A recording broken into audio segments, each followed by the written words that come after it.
Number 10. Cyclops.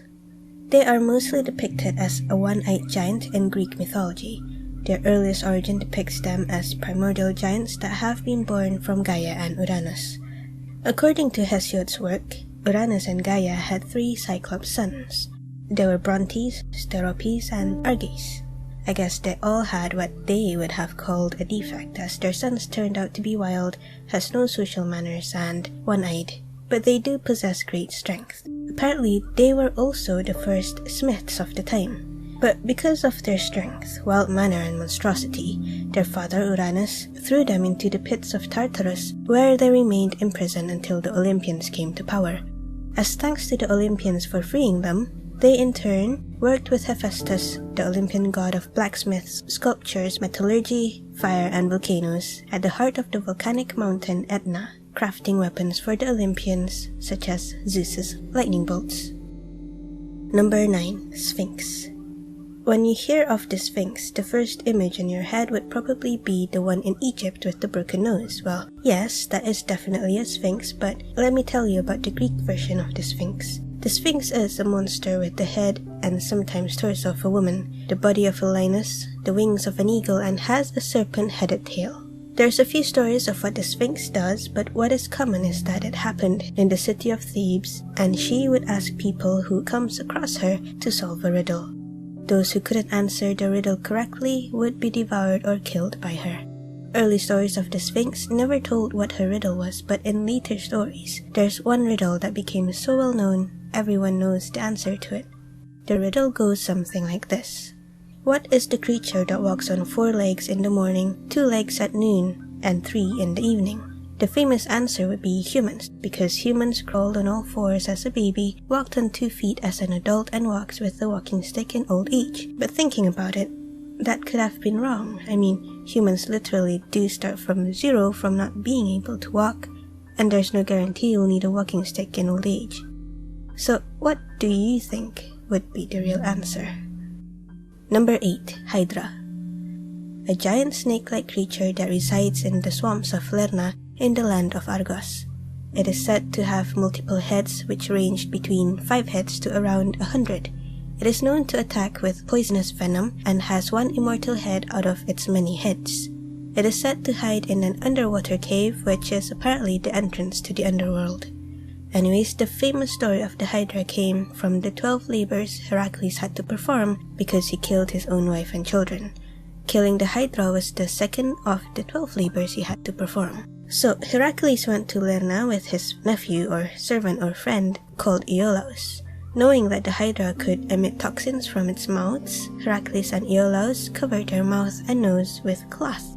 During the battle, with every head decapitated, 2 grows in its place, making the battle appear to be hopeless. Realizing that decapitation was not enough, Heracles got something hot, either a torch or an iron rod of some kind, to cauterize the decapitated neck so no more would grow back. But one of the heads was immortal and nothing could harm it, so he had to permanently lodge the head of the creature under a big boulder where it remained. Number 7. Kerberos. The Hellhound, the dog-like creature that dwells in the underworld. It's usually depicted having 3 heads and is usually guarding the entrance of the underworld, allowing the dead to enter but restricts anything that wants out. It also has a serpent's tail and has a mane made of snakes. It is said that the Kerberos looks so monstrous or dreadful that anyone that looks upon him would turn to stone. Other than that, the Hellhound has razor-sharp teeth and is pretty venomous. Kerberos was the 12th and final labor for Heracles. He had to capture the Hellhound without using any weapons and send it to King Eurystheus.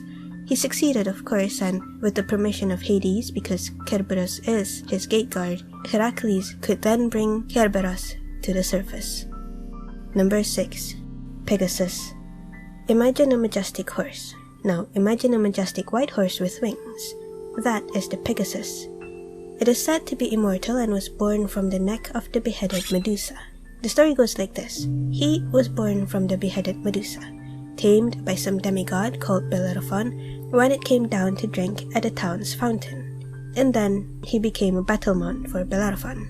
Bellerophon battled against the fire-breathing chimera, won and achieved acknowledgement as a hero. But the hero wasn't satisfied with his glory and achievements. He wanted to go to the heavens and be among the gods, so he rode on Pegasus in search for it. Apparently Zeus found out, startled Pegasus, and the hero went free falling down. Pegasus then became Zeus's personal thunderbolt bearer instead. Number 5. Lamia. Lamia has a pretty sad story behind her. Lamia was the name of a woman who was turned into a monster for revenge.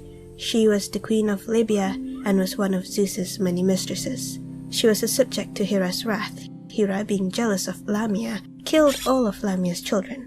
How she became a monster differs from story to story. There's Hera, being the jealous wife that she wasn't satisfied with just killing off her children. She had to turn Lamia into a half-serpent as well. Or there's Zeus being unthoughtful, thinking that Lamia would want to turn into a monster and go on a killing spree for revenge. Either way, it wasn't really Lamia's fault, but she became a half-serpent, a monster that eats children due to circumstances. Number 4. Hippocampus.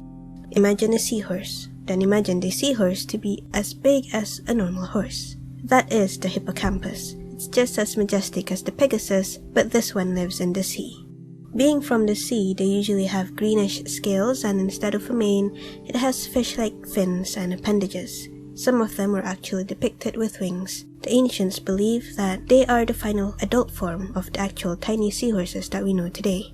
They are basically the horses of the sea, and Poseidon always seemed to be using them either by riding them or pulling his sea chariot.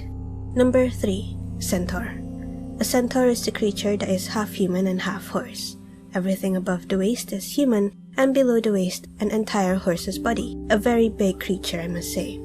They're wild people living in the forest of Thessaly with their own laws and culture. They can't seem to hold their liquor as they get wild and would cause a ruckus when drunk. They are said to be very knowledgeable when it comes to the skills of the hunt, but of course there are some that are pretty much stuck in the Stone Age. The most known centaur would be Chiron. He was immortal, being the son of the Titan, Kronos, and he was the most modest and civilized of them all. He teaches medicine, music, and some hunting skills. One day, during a battle, he was accidentally wounded by Heracles with an arrow doused in Hydra's blood. Seeing how he was immortal and the Hydra venom was incurable, he suffered an unbearable, never-ending pain. So when a sacrifice was needed to free Prometheus from Zeus, Chiron volunteered, and since then, he became one of the stars as the constellation Sagittarius or Centaurus. Number 2. Harpy. The Harpy are bird-like creatures with a human face and the body of a bird, sometimes with an obvious breast as well. The word Harpy was said to mean snatchers, and that is exactly what they do. They would snatch anything from people to food and fly away. They were known to be Zeus's dogs for retrieving anything he wants from Earth, so sudden disappearances were usually associated to being taken by a Harpy. They are also notoriously known for being very smelly and very dirty. One story involving the Harpy is when King Phineus of Thrace was punished by Zeus for revealing the secrets of the gods. He found out about the secrets using the gift of prophecy that was given by Zeus himself. Anyways, King Phineus was then blinded and put on an island where all he could smell was food as punishment. But whenever he got near the food, the Harpies would come down and snatch it away from him before he manages to get some for himself. The food that he actually got his hands on would usually be spoiled by the Harpies' excrement. The earlier depiction of the Harpies shows them to be beautiful spirits with wings during windy or stormy weather. Number 1. Minotaur. A monster with the body of a human, the head of a bull, with a bull's tail. It possesses immense strength and has a large appetite for human flesh. The story of the Minotaur from Greek mythology goes like this. The Minotaur was definitely half human, half bull. He was the son of Queen Pasiphae of Crete with a majestic bull. Yep, straight on bestiality. But it was because of a punishment, not her fault but her husband's fault, Minos, the king of Crete. Minos was supposed to sacrifice the majestic bull to Poseidon, but he kept it for his own, and thus Poseidon cursed Pasiphae into falling deeply in love with the bull. One thing led to the other, and the Minotaur was then born. He was named Asterion after Pasiphae's father, the past king of Crete. Shows how much she loved that child. When the Minotaur got big, His natural food source is basically non-existent, being a different new kind of species altogether, so he rejected everything else but craves human flesh instead. Minos then, with the advice of an oracle, had Daedalus and his son, who actually helped the queen with her sexual endeavors, to construct a labyrinth to hold the Minotaur in it, and because of some treaty, the king of Crete managed to get Athens to send their youths as sacrifice for the Minotaur. But one day, Prince Theseus, the son of the king of Athens, asked to send him as sacrifice so that he could kill the creature once and for all to free Athens from sending their own youths to their deaths. When Theseus got to Crete, the Crete princess Ariadne fell in love with him. So she helped Theseus by giving him a ball of string to find his way out after and if he managed to actually kill the Minotaur. He did, and thanks to the ball of string, he actually found his way out. Thus the Minotaur was no more, and Theseus became Athens' hero.